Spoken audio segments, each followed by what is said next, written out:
I used to be in the Darien School District in Connecticut during my middle and high school days.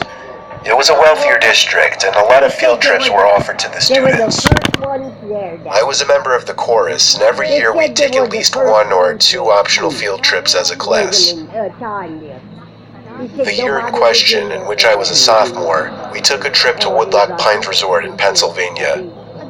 The bus ride there took a few hours. I was with my friend Landon. We were going to be sharing a room. From the moment we got there, we figured it was going to be pretty dead. It was November after all, so it was cold up there.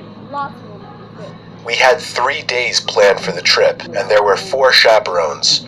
They weren't really following us at all times, we just had to tell them what activities we'd be going to do. The first fun, Landon and I, along with 2 girls who we were friends with, did some go-karting, rock climbing, went in the pool, and then we went to eat dinner. After dinner, we went back to our room and just hung out for a while. For the record, not all of us students were able to get rooms next to each other. The room was ground level, and there was a clear sliding door that provided a view of the lake down the hill. We went back out for a while, then came back to the room at about 10 o'clock. We left the blinds to the door open because the moon was giving off a cool reflection on the lake down below. Little did we know that would be the start of a nightmare. If I had to guess, I would say it was a whole hour of us just rolling around in both of our beds trying to get comfortable, occasionally talking, before Landon, whose bed was closer to the door, screamed. I had no idea what was going on, why he could have been screaming, or if it was a joke, until I looked at the door. It was a sight from a horror movie. There was a really tall, skinny older woman with long grayish hair standing on the other side of the door, with her hands cupped up against the glass next to her face, as if she were trying to better see into the room. The woman then walked away. Landon looked at me, I guess waiting for me to get up so he would have the confidence to get up as well and run outside after her. When we did, we didn't see her anywhere though. The cement trail that ran past each and every room of the building was void of any people. There was nobody on the surrounding grass, nor anyone walking down the hill.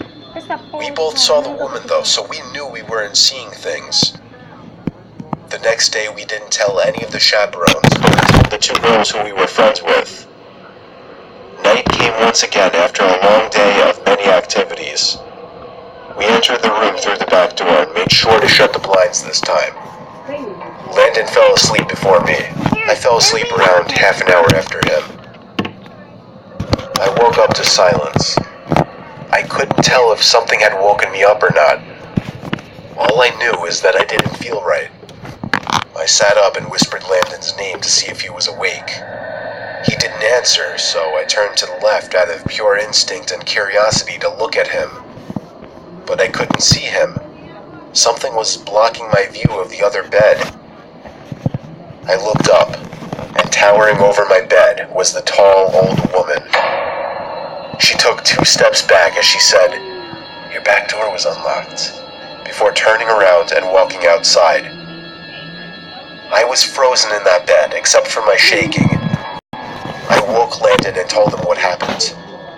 We locked the back door, shut the blinds once again, and agreed to stay up the rest of the night. It was already 4 in the morning, so we wouldn't be losing much sleep. By 8 o'clock, we went to the dining hall to eat breakfast. When we got back to our room, we needed to tell our chaperones. We could see the old woman through the glass of the neighboring room. She was sitting on the bed, hands folded, sitting up straight, facing the door, facing us. We ran to the front desk in the lobby building to report her to the staff instead of the chaperones. It was weird, none of them really knew what to do in the situation.